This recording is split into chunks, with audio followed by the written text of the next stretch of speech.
Good morning po mga kamutya. Good morning po sa ating lahat dyan. Sa mga naniniwala sa mga mutya. Good morning po sa ating dyan. Medyo may lakad ako pero meron na naman na lumapit sa akin at nagtatanong kung about sa kanyang mother kasi nga daw may masamang nararamdaman. So, tinignan ko naman, wala naman ako nakitang masama sa sa pamama niya. So, ganyan po, nag-ano ako tinututan, ganyan sa natin tinatawag na Book of Life, nakikita natin yan ito. So, ito naman meron na naman po akong i-introduce yung alaga ko na nagpo-protect sa akin lagi. Yung mga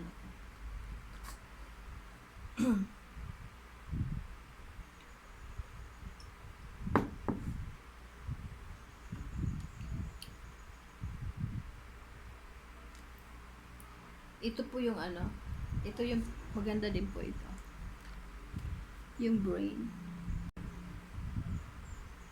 Hugstone siya. It is a kind of hugstone. Although coral siya, pero na-notice ko sa kanya.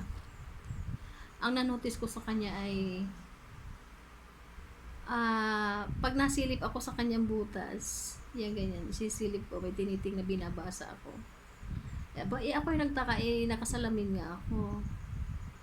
Nung basahin ko yung yung words ay yung nakasulat doon. Ba?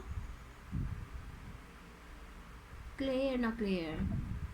So, ibig sabihin, there's something sa hugstone na ito.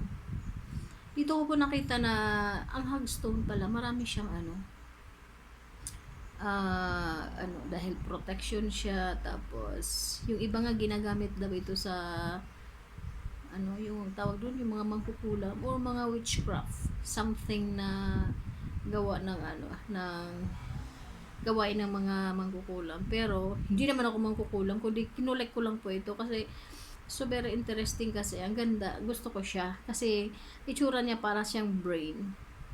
Tapos siya, nakita ko siya sa ito is ang niya, basta parang there's something talaga sa kanya, kasi pag sinisilip ko yung mga butas niya, pag may binabasa ako, nagiging klarong-klaro. So, ibig sabihin hindi naman ito sa sa mga bad elements. Depende kasi yan kung ang hugstone gagamitin mo sa kasamaan, hindi magiging masama ka.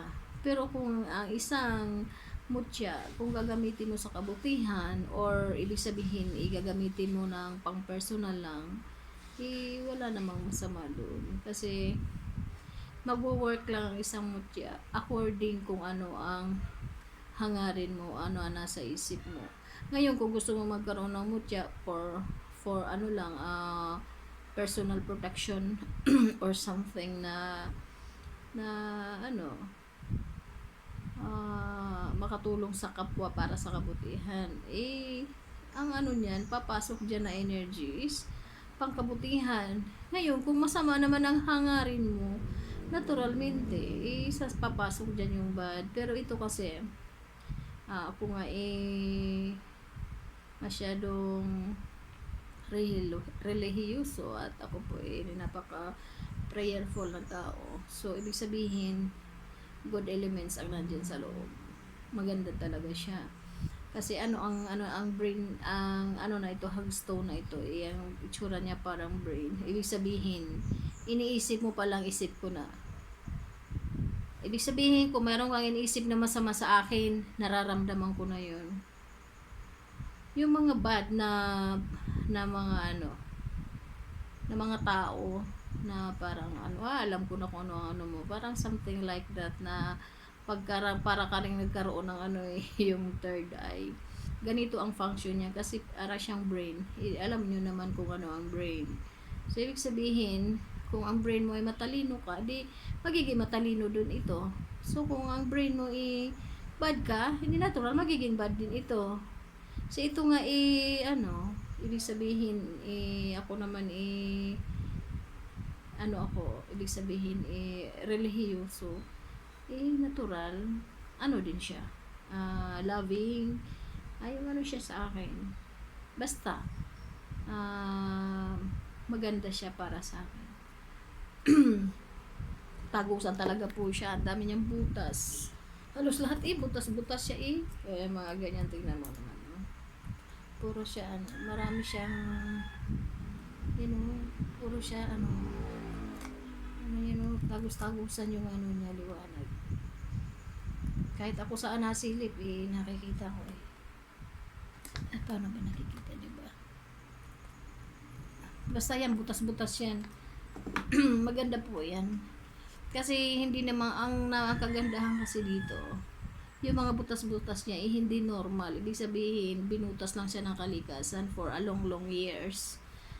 So, ibig sabihin, yung mga ganito, na mga something na may mga butas-butas, ibig sabihin, is gawa pa rin yan po ng ng inang kalikasan. So, pagkaibigan mo ang kalikasan, meaning kung halimbawa meron kang hihilingin sa kanya na gusto ko ng ganun, gusto ko ng mutya na ganun, ibibigay talaga sa'yo yan. Like ako, punta ako sa isang lugar, sabihin ko, bigyan nyo naman ako ng mutya ng ng lupa. Yun, bigla na lang susulpot. Ganun yun, pagka best friend mo na. Hindi naman sa best friend. Siyempre, din natin ng paggalang. Ibig sabihin, pagkakaibigan mo na yung apat na sulok ng daigdig, ibig sabihin, may kakayahan ka na manghingi or bibigyan ka ng kalikasan. Ganun lang po yan. Basta ito, I like this one. Gusto ko siya, yung pagiging hugstone niya. Ito, gagamitin ko syempre para sa kabutihan.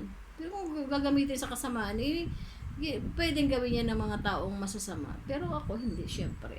Pang personal na ko lang yan. Sinishare ko lang na meron akong brainstone. O sabi tinatawag na hugstone. Ayan, ganyan lang. Maganda po siya. Tapos, yung siya, ito naman yung tawag dyan, yung bato-balani na bato. Mayroon din siyang mata. Ayan may mata siya. Ibig sabihin, kitang-kita ko na yung mga paparating. Di ba? Tinatawag na lampasan. Lampasan yan. Lahat ng mga is malalampasan ko. At the same time, siya. Ayan. Magnet po yan. Ayan. Magnetic po yan. Magnetic po yan. Yan ang mga isa yan sa mga tinatawag na tawag doon? Bato-balani. Yan, maganda yan. Diba? Pag mayroon kang mga ganyan, huwag na tayo maging OA. Talaga na mahiwaga ang buhay ng tao. So, ibig sabihin, ang buhay natin dito sa mundo ay punong-puno ng hiwaga. That's why ako talaga naniniwala. Sa mga hindi naniniwala, wala naman tayong pilitan po.